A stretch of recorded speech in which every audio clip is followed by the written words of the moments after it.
Ein ganz normaler Morgen. Du öffnest die Augen und greifst wie immer als erstes nach dem Handy. Der Akku ist fast leer, mehrere verpasste Anrufe, kein Empfang. Na toll, denkst du, wahrscheinlich die Bank oder das Inkasso. Aber dann siehst du die Nummern und setzt dich auf, denn deine Familie hat versucht, dich zu erreichen. Du drückst auf Rückruf, aber es gibt kein Netz, keinen einzigen Balken. Du stehst auf, drückst den Lichtschalter und nichts passiert. Du gehst zum Fenster und schaust raus. Die Straße ist leer, kein Mensch, kein fahrendes Auto, alle Läden geschlossen, mitten am Morgen. Dann hörst du es, ein tiefes Grollen, das schnell lauter wird und genauso schnell wieder weg ist. Kampfjets, 3 Stück, tief und direkt über den Dächern. Du stehst am Fenster und versuchst das alles irgendwie zusammenzusetzen. Dann klopft es an deiner Tür. Dein Nachbar, der ältere Herr aus dem 3. Stock, der normalerweise kaum grüßt, steht in deinem Türrahmen und bittet um etwas zu essen. Er sagt, er habe kurz vor dem Stromausfall noch Nachrichten laufen gehabt. Irgendwas mit einem Virus, Menschen, die andere angreifen, ein Laborunfall. Und dann war das Bild weg. Kein Strom, kein Netz, leere Straßen, Kampfjets und Menschen, die Menschen angreifen. Du weißt, wie sich das anhört. Wie ein Film. Aber du stehst an deiner eigenen Tür, im Dunkeln.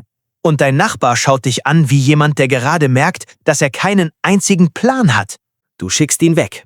Erster Gedanke, Wasser. Du läufst durch die Wohnung und füllst alles, was Wasser fasst. Töpfe, Flaschen, die Badewanne bis zum Rand. Deutschland sind die Wasserwerke auf Notstrombetrieb ausgelegt und laut Bundesvorgaben soll die Versorgung mindestens 72 Stunden gesichert bleiben. Klingt beruhigend, ist es aber nur auf dem Papier, denn das gilt nur so lange, die Notstromaggregate laufen und der Diesel rechtzeitig nachgefüllt wird. In höheren Stockwerken bricht der Druck oft deutlich früher zusammen als geplant.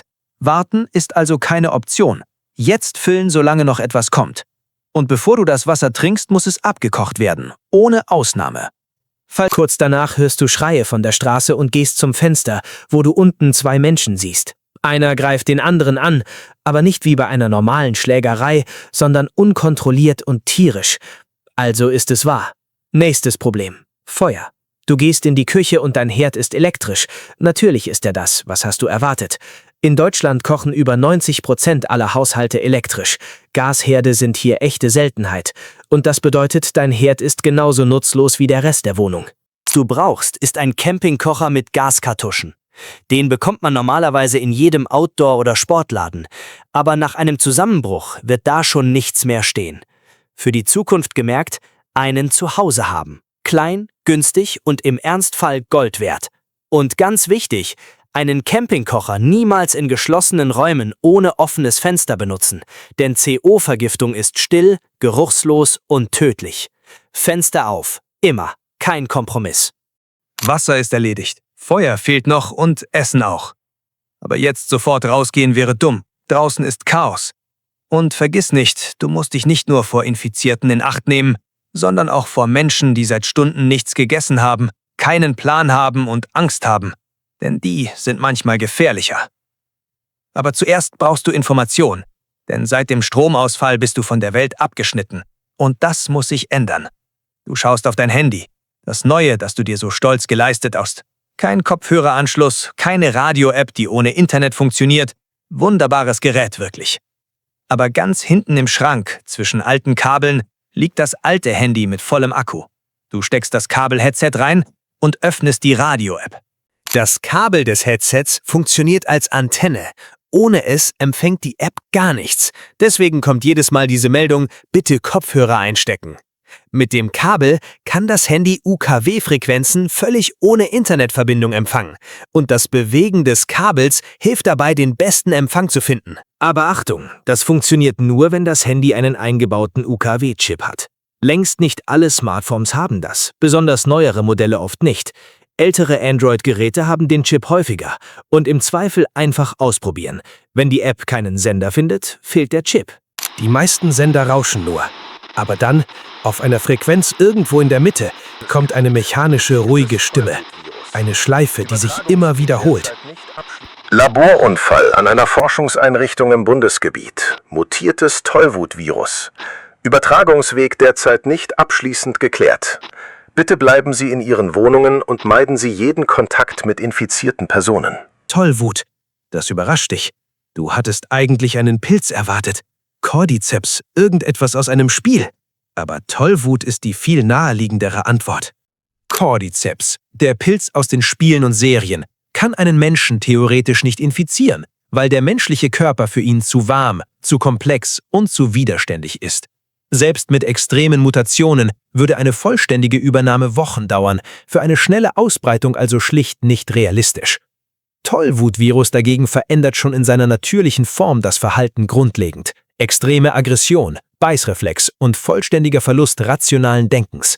Genetisch optimiert mit verkürzter Inkubationszeit und ohne den Wirt schnell abzutöten, entsteht ein Erreger, der sich aktiv durch Bisse verbreitet. Das Einzige, was dabei nicht funktioniert, ist das Auferstehen. Biologisch tote Körper lassen sich nicht reaktivieren. Der Wirt lebt weiter, aber der Mensch dahinter ist weg. Und übrigens, Wissenschaftler diskutieren genau solche Szenarien im Kontext biologischer Kampfstoffe und Biosicherheit. Man muss das also nicht erfinden.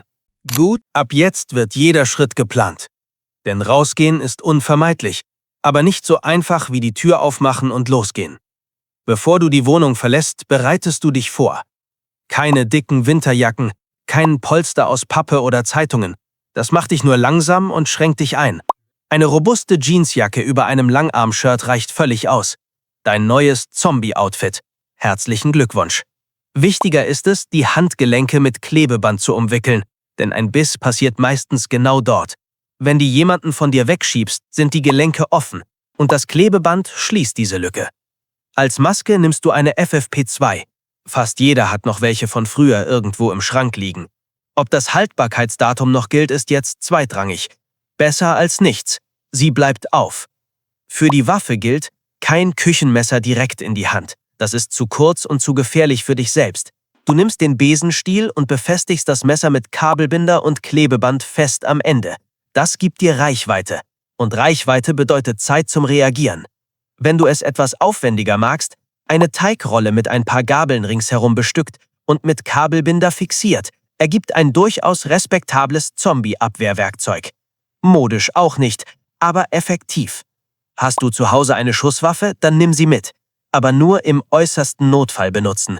Denn ein Schuss zieht jeden in der Umgebung an, Infizierte und Menschen gleichermaßen.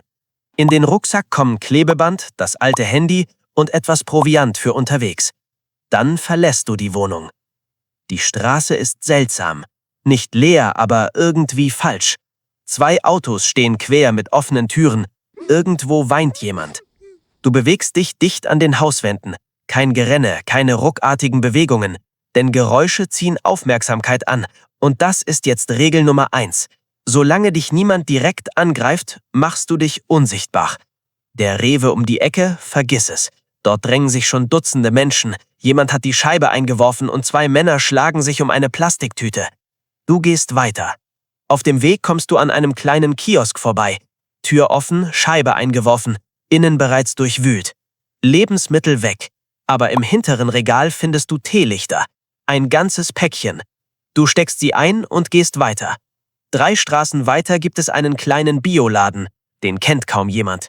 Du klebst die Schaufensterscheibe vollständig mit Klebeband ab, bevor du sie mit dem Ellenbogen eindrückst. Das Glas zersplittert lautlos und fällt nicht zu Boden. Du gehst rein. Was du hier suchst, ist das Beste, was du gerade mitnehmen kannst. Nüsse. Mandeln, Walnüsse und Haselnüsse, in dieser Reihenfolge nach Energiewert. Extrem kalorienreich, kein Kochen nötig und monatelang haltbar. Das Bundesamt für Bevölkerungsschutz und Katastrophenhilfe, das BBK, empfiehlt Nüsse und Trockenfrüchte ausdrücklich als Grundlage des Notvorrats. Dazu Hülsenfrüchte aus der Dose wie Linsen, Kichererbsen und Bohnen. Außerdem Haferflocken, Knäckebrot und Haarmilch. Wenn du dir noch etwas gönnen willst, Cashews obendrauf. Das ist kein Genuss mehr, das ist Überleben in Lebensmittelform. Und nimm nur so viel, wie du wirklich tragen kannst, denn wer überlädt, ist draußen langsamer als alles andere. Bevor du gehst, stapelst du den Rest hinter dem Regal, verstreust ein paar Handvoll Nüsse vor dem Eingang und wirfst ein Regal um, damit es von außen aussieht, als wäre hier bereits alles geplündert worden. Du willst keine Konkurrenz an diesem Ort. Du machst noch ein paar weitere Gänge und als es dunkel wird, bist du wieder oben. Dein Nachbar, der wie alle anderen zum Supermarkt gerannt ist den Zombies zum Abendessen geworden. Aber du bist klug vorgegangen. Du hast Vorräte für fast einen Monat. Ja, nur Nüsse, aber besser als nichts. Jetzt musst du noch das Wasser abkochen. Also zündest du die Teelichter an und kochst mit einem kleinen Topf über der Flamme das gesammelte Wasser ab. Aber du kannst nicht einfach irgendeinen Raum beleuchten, sonst ziehst du die Aufmerksamkeit von Leuten auf dich, die draußen nach einem Unterschlupf suchen. Am sinnvollsten ist das Bad. Es hat meistens ein kleines Fenster und das lässt sich mit einem dunklen Pullover leicht abdecken. Während du die letzte Haarmilch mit Haferflocken aus dem Schrank isst, versinkst du in Gedanken. Du machst dir Sorgen um deine Familie im Münchner Umland. In einer solchen Lage ist das Überleben in einer Großstadt unwahrscheinlich.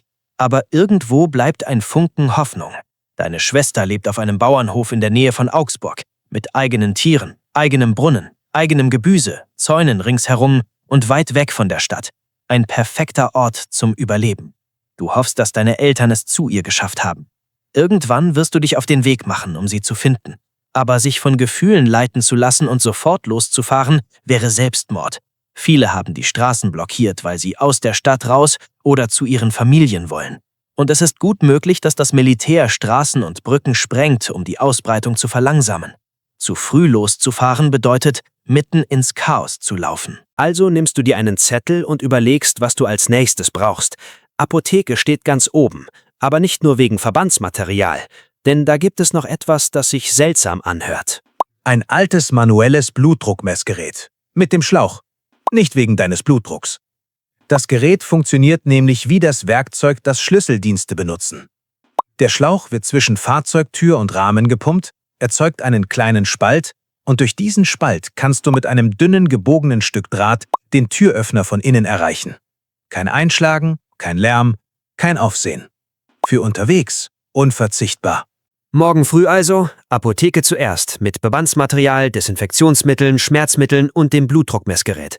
Dann mehr Konserven und Hülsenfrüchte. Irgendwann einen sicheren Weg aus der Stadt sondieren und ein Fahrzeug finden. Eines, das du auch wirklich nutzen kannst. Das ist genug für heute. Du schiebst den Kühlschrank vor die Wohnungstür. Nicht aus Panik, sondern weil du schlafen willst, ohne zweimal hinhorchen zu müssen. In einer solchen Lage ist Schlaf keine Schwäche. Er ist Überlebensstrategie. Wer sich nicht ausruht, macht draußen Fehler. Und ein Fehler draußen ist kein Ausrutscher. Er ist das Ende. Die Regel lautet, schlafen, wann immer du kannst, denn du weißt nie, wann du das nächste Mal die Chance dazu hast. Du packst den Rucksack ans Bett und schläfst ein. Ja, Leute, das war's für heute. Wenn ihr wissen wollt, wie es weitergeht, reichen ein Like und ein Kommentar. Dann machen wir das Folge für Folge weiter. Und wer noch nicht abonniert hat, weiß, wo der Knopf ist.